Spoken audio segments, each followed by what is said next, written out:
All right, today we are pulling back the curtain on what has to be one of the greatest disappearing acts in financial history. We're talking about a $32 billion magic trick. So let's figure out how it was done. So this is the number, the one at the very heart of this whole thing, $32 billion. I mean, just let that sink in for a second. It's an absolutely staggering amount of money. The kind of valuation that builds empires, or, in this case, a house of cards. And just like that, poof, it was gone. Not over years, not even over months. We are talking about the span of a single weekend. See, this wasn't just a market crash. This was a meticulously planned magic trick. So you gotta ask, right? Who was the magician behind this incredible vanishing act? Well, meet Sam Bankman-Fried, or as everyone calls him, SBF. While the world saw this 30-year-old nerd chilling in a beanbag chair, he was actually pulling the strings on a historic loss, all from a luxury penthouse in the Bahamas. His public image? Oh, it was a masterpiece. To the mainstream world, he was the grown-up in the room, the JP Morgan of crypto. But to the tech scene, he was something else entirely. The final boss of altruism. A genius so brilliant he could supposedly play video games during pitch meetings and still walk away with millions in funding. Each of these personas was a carefully selected mask, all designed to win one thing: trust. And a whole lot of money. But here's the craziest part. Behind that complex, super eccentric facade was a lie that was, well, breathtakingly simple. So simple, so fundamental that it makes other huge financial frauds look like these incredibly elaborate productions.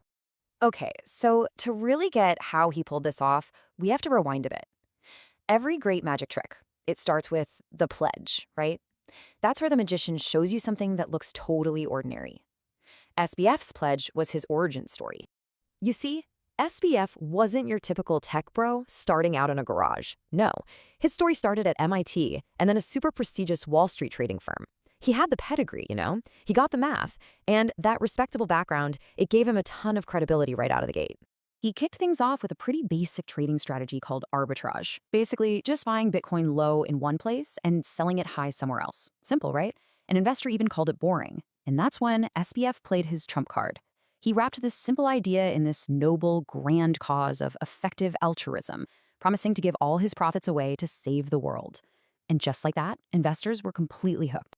And with all that money pouring in, he launched FTX. It was designed to feel, well, safe, super sleek, super mainstream. We're talking Super Bowl ads, celebrity endorsements from people like Tom Brady, really polished interface.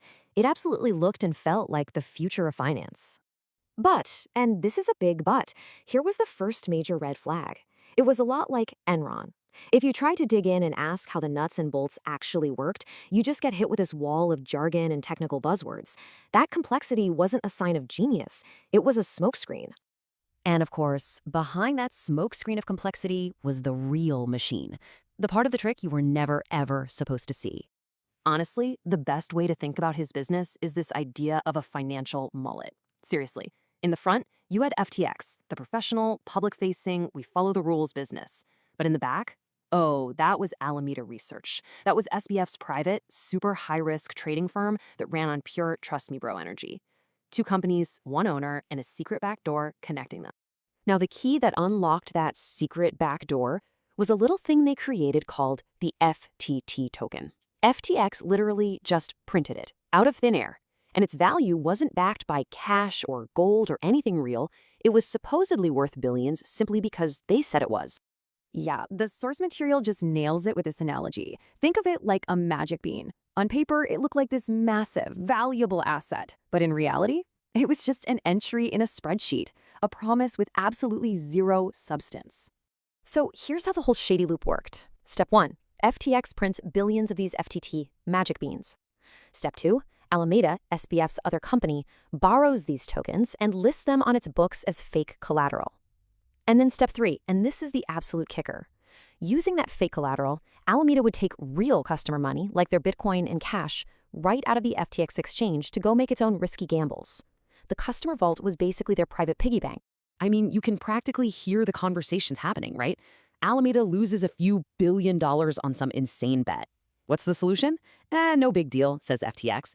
Just go grab the customer's Bitcoin. They're all hodling for the long term anyway, they won't even notice. It's just a shocking, fundamental betrayal of trust. So by 2022, this whole Jenga tower of fake money and real customer debt, it was scraping the sky. The hubris was completely off the charts. And it was all right before everything came crashing down. The hype got completely out of control.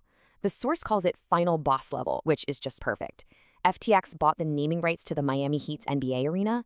They were running Super Bowl ads. SBF was on the cover of Forbes, Fortune, being called the next great philanthropist, this tech startup version of Batman. The illusion was total. And then it happened. Someone pulled the wrong Jenga block, and the whole thing started to wobble. It kicked off when a news report leaked Alameda's balance sheet, and it showed the whole company was built on those FTT magic beans. Well, that spooked a rival exchange, Binance, who announced they were dumping all their FTT. That triggered instant panic, a classic bank run. But when customers rushed to get their money out, they found out the vault was empty. 48 hours later, the game was over. When the dust settled, the sheer scale of it all was just mind-blowing. On one hand, you had the public valuation, $32 billion. On the other hand, the actual cash available to pay back customers, pretty much zero. The vault was empty. And just like that, the whole story flipped on its head. The JP Morgan of crypto was unmasked. He was arrested, trading his penthouse for a prison cell, and that carefully built legacy was just shattered into a million pieces. Okay, so what can we actually learn from this masterclass in financial trickery? What's the takeaway here? The biggest lesson here is a timeless one. Extraordinary claims, like, say, promising to save the world with a magic money machine, they require extraordinary evidence. And the thing is, Sam never had any. In a world full of hype and easy money, a little skepticism isn't just healthy, it's absolutely essential. Look, this whole saga is a pretty harsh reminder that things can fall apart fast. And so often, the people everyone is calling the smartest guys in the room are the very ones holding the matches, ready to set the whole thing on fire. It really makes you wonder, doesn't it? Who's holding the matches